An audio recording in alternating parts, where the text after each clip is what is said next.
നമസ്കാരം. കേരളത്തെ തന്നെ നടുക്കിക്കളഞ്ഞ നവീൻ ബാബു കേസിൽ ദൃക്സാക്ഷിയുടെ സ്ഥാനത്ത് വരുന്ന വീണ മണിക്ക് നേരെ ഗുണ്ട ആക്രമണം. നവീൻ ബാബുവിനെ മുനീശ്വരൻ കോവിലിൽ ഇറക്കിയെന്നും അവിടെ നിന്നും അദ്ദേഹം ഓട്ടോയിൽ കയറി പോയി എന്നും പറഞ്ഞ ഡ്രൈവർ ഷംസുദ്ദീന്റെ മൊഴി കള്ളമാണ് എന്ന് ആദ്യം പറഞ്ഞത് വീണാമണിയാണ്. മാത്രമല്ല, നവീൻ ബാബുവിനെ ഒരു ബൊലോറോ കാറിൽ ചിലർ ചേർന്ന് കൊണ്ടുപോകുകയായിരുന്നുവെന്നും അദ്ദേഹത്തെ കൊന്ന് കെട്ടിത്തൂക്കിയതാണ് എന്നുമായിരുന്നു വീണാമണിയുടെ നടുക്കുന്ന വെളിപ്പെടുത്തൽ. നവീന്റെ മൃതദേഹം പോസ്റ്റ്മോർട്ടം ചെയ്തിട്ടില്ല എന്നും ഷേവ് ചെയ്ത് പൊതിഞ്ഞു കൊടുക്കുക മാത്രമാണ് ചെയ്തത് എന്നും ആദ്യം തന്നെ വീണാമണി പറഞ്ഞതാണ്. എന്നാൽ വീണാമണിയുടെ വാക്കുകൾ അന്വേഷണ സംഘം ഗൗരവത്തിലെടുത്തില്ല. എന്നാൽ ഇപ്പോൾ വീണാമണിയുടെ വാക്കുകളെ ഭയക്കുന്ന ഒരു കൂട്ടം അവരെ ഇല്ലാതാക്കാൻ ഏത് നിമിഷവും ശ്രമിക്കുമെന്ന് ക്രൈം നേരത്തെ തന്നെ പറഞ്ഞിരുന്നു. ഇപ്പോഴിതാ വീണാമണിക്ക് നേരെ CPMന്റെ ഗുണ്ടകളുടെ ആക്രമണം ഉണ്ടായിരിക്കുകയാണ്. ഈ കഴിഞ്ഞ ദിവസം ഗുരുവായൂരിൽ നിർമ്മാല്യ ദർശനത്തിന് കാത്തുനിന്ന വീണാമണിയുടെ മൊബൈൽ 7ഓളം വരുന്ന CPM ഗുണ്ടകൾ ചേർന്ന് പിടിച്ചു വാങ്ങുകയും അവരെ കയ്യേറ്റം ചെയ്യാൻ ശ്രമിക്കുകയുമായിരുന്നു. ഒടുവിൽ ഫോൺ പോലീസ് പിടിച്ചെടുക്കുകയും അവസാനം വീണാമണിക്ക് തന്നെ തിരികെ നൽകുകയും ചെയ്തു. എന്തായാലും ഈ വിഷയത്തിൽ വീണാമണി ഹൈക്കോടതിയെ സമീപിക്കാൻ ഒരുങ്ങുകയാണിപ്പോൾ. തനിക്ക് നേരെയുണ്ടായ ആക്രമണത്തെക്കുറിച്ച് ക്രൈമിന്റെ കറസ്പോണ്ടന്റായ അയ്യപ്പദാസുമായി വീണാമണി സംസാരിച്ച വോയിസ് റെക്കോർഡാണ് ഞങ്ങളിപ്പോൾ പുറത്തുവിടുന്നത്. ഏകദേശം ഇന്ന് ഞാൻ 4ാമത്തെ ദിവസം ഇവിടെ ഗുരുവായൂർ നവീൻ സാർ മരണപ്പെട്ടതിന് ശേഷം ഞാൻ വീട്ടിൽ പോയില്ല.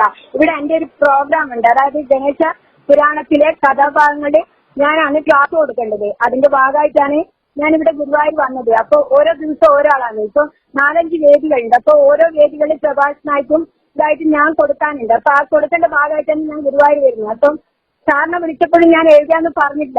കാരണം ഇത് പോലീസോ ആരെങ്കിലും സെർച്ച് ചെയ്തിട്ട്, അതായത് പോലീസ് എന്ന് പറഞ്ഞത് CPMന്റെ ആൾക്കാർ ഞാൻ എഴുതിയില്ലെന്ന് പറഞ്ഞ് എന്നെ ഉപദ്രവിക്കാൻ വരണ്ടെന്ന് വിചാരിച്ചിട്ടാണ് ഞാനത് നിങ്ങളോട് എവിടെയാ ഉള്ളതെന്ന് പറയാഞ്ഞത്. പക്ഷെ ഫോണ് റെക്കോർഡാക്കുക അവര് എന്തെങ്കിലും ചെയ്യണ്ടെന്ന് വിചാരിച്ചിട്ടായിരുന്നു സാറേ ഞാൻ പറയാഞ്ഞത്. പക്ഷെ ഇപ്പൊ നടന്ന സംഭവം എന്ന് വെച്ചാല് ഇന്ന് ഒരു ഏകദേശം 7:30 മണി സമയം കഴിഞ്ഞപ്പോ എന്നോട് വന്നിട്ട് ചോദിച്ചു, നീ നവീനിന്റെ വീഡിയോ എടുത്തിട്ട് നീ ഫോൺ ഇതാക്കുക, പിന്നെ വൈറലാക്കുക എന്നെല്ലാം ചോദിച്ചിട്ട് വരുന്നു. നമ്മൾ CPMന്റെ ആൾക്കാരാണ് അങ്ങനെ പറഞ്ഞിട്ട് എന്റെ കയ്യിൽ നിന്ന് ഫോണ് തട്ടിപ്പറിച്ച് എന്നെ ഉപദ്രവിച്ചിട്ട്, അതായത് ലൈനിൽ നിന്ന് എന്നെ ശരീരത്തിന് ഇങ്ങനെ കയറിപ്പിടിച്ചിട്ടാണ് അവർ ചെയ്തത്.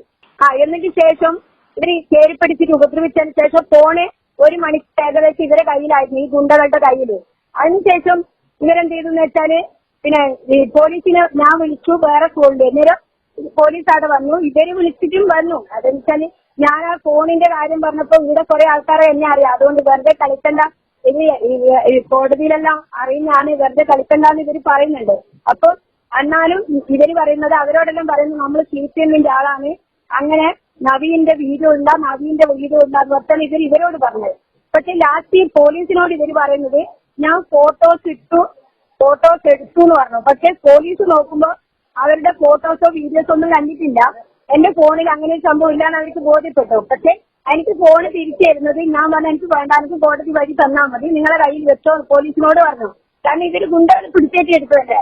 അപ്പൊ ഞാൻ പറയുന്നത് ഈ ഗുരുവായൂരപ്പന്റെ കിഴക്കേ നടയിൽ തെക്ക് ഭാഗത്തുള്ള ക്യാമറ പരിശോധിച്ചാല് ഇവിടുന്ന് എന്നെ ഉപദ്രവിച്ചത് വ്യക്തമായിട്ട് മനസ്സിലാവും. എന്റെ ശരീരത്തിലൂടെ കടന്നു പിടിച്ചിട്ട് ഉപദ്രവിക്കുക ചെയ്തത്. ഇനി ഒരു പെണ്ണിന് ഇങ്ങനെ ഉപദ്രവിക്കാൻ പാടില്ല, ഒരു തെറ്റും ഞാൻ ചെയ്തിട്ടില്ല. അത് വീഡിയോസ് കാണുമ്പോൾ മനസ്സിലാവും. ഇവര് ഗുണ്ടകൾ വന്നിട്ട് ഒരു 10-15 പേരാണ് വന്നിട്ട് ഉപദ്രവിക്കാൻ വന്നത്. അല്ല, സുരേഷ് ഗോപി സാറിനെല്ലാം പരാതി കൊടുത്തതിന് മുമ്പേ നമ്മളിപ്പോ പാർട്ടിയിൽ ഇതിനൊക്കെ പെട്ടെന്ന് വേണ്ടത് ഹൈക്കോടതിയിൽ റിട്ട് ഫയൽ ചെയ്യണം. എന്നിട്ട് ഹൈക്കോടതിയിൽ പോയി റിട്ട് ഫയൽ ചെയ്തിട്ട് നമ്മൾ എന്തോ പാർട്ടിനെ സ്വാധീനിക്കാൻ പറ്റുള്ളൂ. മൊബൈൽ എപ്പോഴാണ് തിരിച്ചു കിട്ടിയത്? ഫോണിപ്പോ 1 മണിക്കൂർ കഴിഞ്ഞപ്പോഴാണ് തിരിച്ചു കിട്ടിയത്. അപ്പൊ വീണാമണി ഇത് വാങ്ങിയത് ഇതിനകത്ത് ദൃശ്യങ്ങളുണ്ടോ എന്ന് പരിശോധിക്കട്ടെ എന്ന് പറഞ്ഞുകൊണ്ടാണ് പിടിച്ചു വാങ്ങിയത്? അല്ലല്ല, അങ്ങനെ വർക്കില്ല. നവീനിന്റെ വീഡിയോ എടുപ്പാടി അങ്ങനെയൊക്കെ പറഞ്ഞിട്ടല്ല. ഇത് എത്ര മണിക്കാണ് ഈ സംഭവം നടക്കുന്നേ? ഇപ്പൊ ഏകദേശം ഒരു 3/4 മണിക്കൂർ മുമ്പ്. ശരി, അപ്പൊ പോലീസ് ഇത് കേസാക്കിയിട്ടുണ്ടോ? ഇല്ല, കേസാക്കാൻ ഞാൻ പരാതി കൊടുക്കണം പോലീസ് സ്റ്റേഷനിൽ പോയിട്ടുണ്ട്. എനിക്ക് അങ്ങനെ പോലീസ് സ്റ്റേഷനിൽ രാത്രി പോകാൻ പറ്റത്തില്ല. ഞാൻ രാവിലെ ഇവിടെ അകത്ത് ഞാൻ അത് കംപ്ലൈന്റ് കൊടുത്ത് കോടതിയിലും കേസ് ഫയൽ ചെയ്യും. കാരണം എന്ന് വെച്ചാല് അതിനുശേഷം ഇവിടെ പോലീസ് സ്റ്റേഷനിൽ പോയിക്കൊടൂ. കാരണം എന്നെ അവിടെ നിന്ന് എന്തെങ്കിലും അപായപ്പെടുത്തിയിട്ടുണ്ടെങ്കിൽ എന്താ ചെയ്യാം? പോലീസുകാർക്ക് ആരെങ്കിലും നിർദ്ദേശം കൊടുത്താൽ ഇവിടുത്തെ സീപ്പിന്റെ ഗുണ്ടകള് നിർദ്ദേശം കൊടുത്താൽ എന്താ ചെയ്യാ? പോലീസ് എന്നോട് പറഞ്ഞു നിങ്ങൾ ആശുപത്രിയിൽ പോയി കിടക്കെന്ന് പറഞ്ഞു. അപ്പൊ ആശുപത്രിയിൽ പോയി കിടന്നാൽ എന്നെ അവിടെ നിന്ന് ചെയ്തിനെങ്കിൽ എന്താ ചെയ്യാ? എനിക്ക് ഇനി ഭയായില്ലേ? കാരണം എന്ന് വെച്ചാൽ ആശുപത്രിയിൽ പോയി കിടന്നാൽ അവിടെ നിന്ന് ഉപദ്രവിക്കൂലെന്ന്, അല്ലെങ്കിൽ ഒരു ഇഞ്ചക്ഷൻ വെച്ചാൽ ഇനി എങ്ങനെ ജീവിക്കാൻ പറ്റൂല കേരളത്തില്?